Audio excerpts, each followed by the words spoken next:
APJ Abdul Kalam. Missile man of ఇండియాగా పిలువబడే అబ్దుల్ కలాం పేరును ఆచంద్ర తారార్కులు ఉన్నంత వరకు ఈ నేల మర్చిపోదు.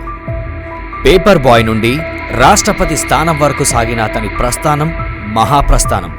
ఆటంకాలు, అపజయాలు, నిందలు, ఆశయాలు వంటివి ఎన్ని ఎదురుపడ్డా వాటికి ఎదురీదుతూ తన గమ్యం వైపు లక్ష్యాన్ని ఛేదించడం కోసం అతను పడ్డ శ్రమ అతీతమైంది, అమోఘమైంది. పక్షిని చూసి ప్రేరణ పొందిన కలాం గాలిలో ఎగరాలనే ఆలోచన మొదలుపెట్టి భారత అంతర్జాతీయ అంతరిక్ష పరిశోధన సంస్థలో ఏరోస్పేస్ ఇంజనీర్గా ఎదిగాడు. సామాన్య మనిషిగా సమాజానికి పరిచయమైన కలాం అసామాన్య మనిషిగా ఎలా ఎదిగాడో, అతని జీవితంలోని ముఖ్య విశేషాలేమిటో ఇప్పుడు తెలుసుకుందాం. కలాం గారి పూర్తి పేరు అవుల్ పకీర్ జైనులబ్దీన్ కలాం. ఇతను తమిళనాడు రాష్ట్రంలోని రామేశ్వరంలో ఒక తమిళ ముస్లిం కుటుంబంలో 1931లో అక్టోబర్ 15న జన్మించాడు. ప్రస్తుతం ఈయన పుట్టినరోజును అంతర్జాతీయ విద్యార్థి దినోత్సవంగా జరుపుకుంటున్నాం. తండ్రి జైనులబ్దీన్, ఇతను పడవ యజమాని. తల్లి ఆషియమ్మ, తను గృహిణి. పేద కుటుంబం కావడంతో కుటుంబ అవసరాల కోసం కలాం చిన్న వయసులోనే పనిచేయడం ప్రారంభించాడు. పాఠశాల విద్య పూర్తి చేసిన తర్వాత తన తండ్రికి ఆర్థికంగా చేదోడు వాదోడుగా ఉండడానికి వార్తాపత్రికలు పంపిణీ చేసేవాడు. పాఠశాలలో సగటు మార్కులు వచ్చినప్పటికీ నేర్చుకోవడానికి తపన పడేవాడు. ఎక్కువ సమయం కష్టపడేవాడు. రామనాథపురం స్క్వాడ్స్ మెట్రికులేషన్ స్కూల్లో తన పాఠశాల విద్య పూర్తి చేశాక కలాం తిరుచిరాపల్లిలోని సెయింట్ జోసెఫ్ కళాశాలలో చేరి 1954లో భౌతిక శాస్త్రంలో పట్టా పొందాడు. అప్పట్లో ఈ కళాశాల మద్రాస్ విశ్వవిద్యాలయం అనుబంధ సంస్థగా ఉండేది. ఈ కోర్సుపై అతనికి కోర్సు పూర్తి అయ్యే వరకు కూడా మక్కువ కలగలేదు. 4 సంవత్సరాలుగా ఈ కోర్సు చదివినందుకు తరువాత చింతించాడు. 1955లో మద్రాస్లో ఏరోస్పేస్ ఇంజనీరింగ్లో చేరాడు.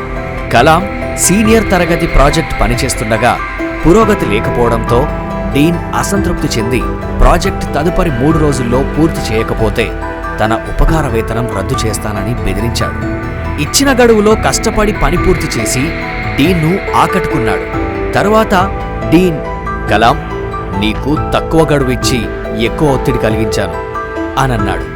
8 స్థానాల కొరకు జరిగిన ప్రవేశ పరీక్షలో 9వ స్థానం పొంది యుద్ధ పైలట్ కావాలనే తన కలను సాకారం చేసుకునే అవకాశాన్ని త్రుటిలో కోల్పోయాడు Kalam. Kalam Madras institute of technology నుండి ఏరోనాటికల్ ఇంజనీరింగ్లో నైపుణ్యం సాధించాడు. భారతదేశపు మొట్టమొదటి స్వదేశీ ఉపగ్రహ ప్రయోగ వాహనం SLV-3ను అభివృద్ధి చేయడానికి ప్రాజెక్ట్ డైరెక్టర్గా డాక్టర్ కలాం గణనీయమైన కృషి చేశారు. ఇది రోహిణి ఉపగ్రహాన్ని జూలై 1980లో భూకక్షలో విజయవంతంగా ఇంజెక్ట్ చేసింది మరియు భారతదేశాన్ని స్పేస్ క్లబ్లో ప్రత్యేక సభ్యునిగా చేసింది. ఇస్రో యొక్క లాంచ్ వెహికల్ ప్రోగ్రాం, ముఖ్యంగా PSLV కాన్ఫిగరేషన్ యొక్క పరిణామానికి అతను బాధ్యత వహించాడు. ఇస్రోలో 2 దశాబ్దాల పాటు పనిచేసి లాంచ్ వెహికల్ టెక్నాలజీలపైన పట్టు సాధించిన తర్వాత doctor Kalam integrated guided missile development programme chief ఎగ్జిక్యూటివ్గా డిఫెన్స్ రీసెర్చ్ అండ్ డెవలప్మెంట్ ఆర్గనైజేషన్లో స్వదేశీ గైడెడ్ క్షిపణులను అభివృద్ధి చేసే బాధ్యతలను స్వీకరించాడు. అగ్ని మరియు పృథ్వీ క్షిపణుల అభివృద్ధి మరియు కార్యాచరణకు బహుళ సంస్థల నెట్వర్కింగ్ ద్వారా క్లిష్టమైన సాంకేతికతలతో స్వదేశీ సామర్థ్యాన్ని పెంపొందించడానికి అతను బాధ్యత వహించాడు. జూలై 1992 నుండి డిసెంబర్ 1999 వరకు defence research and development department secretary మరియు డిఫెన్స్ మినిస్టర్కి సైంటిఫిక్ అడ్వైజర్గా కూడా పనిచేశాడు. ఈ కాలంలో అతను వ్యూహాత్మక క్షిపణి వ్యవస్థల ఆధునీకరణకు మరియు డిపార్ట్మెంట్ ఆఫ్ అటామిక్ ఎనర్జీ సహకారంతో ప్రోక్రాన్ 2 అణు పరీక్షలకు నాయకత్వం వహించాడు.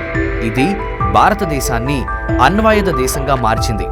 లైట్ కంబాట్ ఎయిర్ క్రాఫ్ట్ల వంటి బహుళ అభివృద్ధి పనులు మరియు మిషన్ ప్రాజెక్టులను పురోగమించడం ద్వారా రక్షణ వ్యవస్థలో స్వీయ విశ్వాసానికి కూడా అతను ప్రోత్సాహాన్నిచ్చాడు.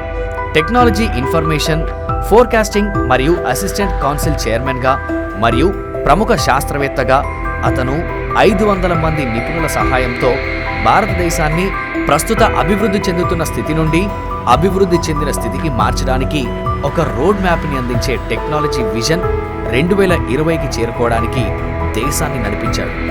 నవంబర్ 1999 నుండి డిసెంబర్ 2001 వరకు కేబినెట్ మంత్రి హోదాలో భారత ప్రభుత్వానికి ప్రధాన శాస్త్రీయ సలహాదారుగా కూడా పనిచేశారు మరియు అనేక అభివృద్ధి అనువర్తనాల కోసం విధానాలు, వ్యూహాలు, మిషన్లను రూపొందించడానికి బాధ్యత వహించారు. డాక్టర్ కలాం నవంబర్ 2001 నుండి అన్నా యూనివర్సిటీ, చెన్నైలో ప్రొఫెసర్, టెక్నాలజీ అండ్ సొసైటల్ ట్రాన్స్ఫర్మేషన్గా అకాడమిక్ అభ్యసనను చేపట్టి బోధన మరియు పరిశోధన పనుల్లో నిమగ్నమయ్యారు. అన్నిటికంటే మించి దేశవ్యాప్తంగా ఉన్న హై స్కూల్ విద్యార్థులను కలుసుకోవడం ద్వారా జాతీయ అభివృద్ధి కోసం యువకులను ప్రేరేపించే మిషన్ను ఆయన చేపట్టారు. ఆయన తన గురించి చెబుతూ, ఉదయం 4 గంటలకు నిద్రలేచేవాణ్ణి. మా అమ్మ ఉదయాన్నే నన్ను నిద్రలేపేది. అప్పుడు స్నానం చేసి లెక్కల ట్యూషన్కి వెళ్ళేవాణ్ణి. స్నానం చేసి రాకపోతే మా మాస్టర్ పాఠాలు కూడా చెప్పేవారు కాదు.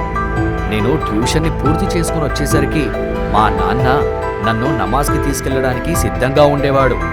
ఈ కార్యక్రమం పూర్తయ్యాక రైల్వే స్టేషన్కి కూడా వెళ్ళేవాణ్ణి.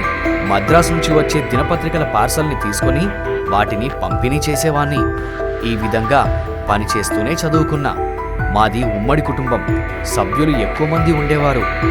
మా అమ్మ మాత్రం నాకు మిగతా వారికన్నా ఎక్కువ తిండి పెట్టేది. ఇంట్లో నేనే చివరివాణ్ణి. దానికి తోడు చదువుకుంటూ పనిచేయడం వల్ల మా అమ్మ నాపైన చాలా శ్రద్ధ చూపేది. మా ఇంట్లో ఆనందం, విషాదం రెండూ ఉండేవి అని చెప్పారాయన.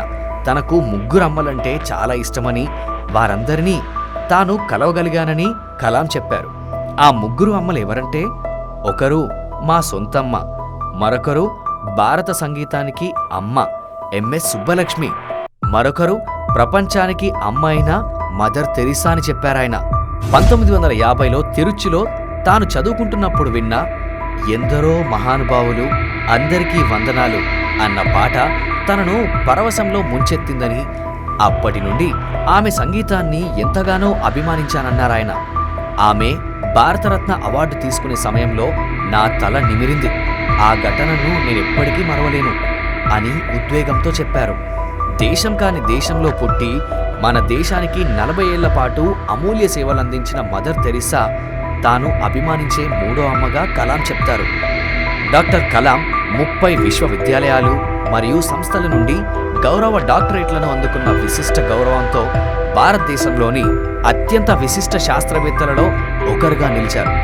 అతనికి గౌరవనీయమైన పౌర పురస్కారాలు 1981లో పద్మభూషణ్, 1990లో పద్మవిభూషణ్, 1997లో అత్యున్నత పౌర పురస్కారం భారతరత్న లభించాయి. కలాం దేశ విదేశాల్లో ఎన్నో యూనివర్సిటీల్లో తన ఉపన్యాసాలతో విద్యార్థులను ఉత్తేజపరిచారు. 2015 జూలై 27 మేఘాలయ రాజధాని షిల్లాంగ్లో ఐఐఎం విద్యార్థులకు పాఠం చెబుతూ కుప్పకూలిపోయారు. ఎవరికీ అందనంత దూరానికి వెళ్ళిపోయారు. ఐక్యరాజ్య సమితి సైతం ఆయన జన్మదినోత్సవాన్ని అంతర్జాతీయ విద్యార్థి దినోత్సవంగా ప్రకటించి ఆయన్ని గౌరవించింది. అలాంటి మహోన్నత వ్యక్తి జన్మించిన ఈ గడ్డపై పుట్టడం మనందరికీ గర్వకారణం. తిరిగిరాని లోకాలకు వెళ్ళిన ఈ మహోన్నత వ్యక్తి సేవల్ని భారత జాతి ఎన్నటికీ మర్చిపోలేదు. ఇది మనమందరం మహానుభావుడిగా భావించే డాక్టర్ ఏపీజే అబ్దుల్ కలాం గారి జీవిత చరిత్ర. మరొక బయోగ్రఫీతో మళ్ళీ మీ ముందుకు వస్తాం. Thank you.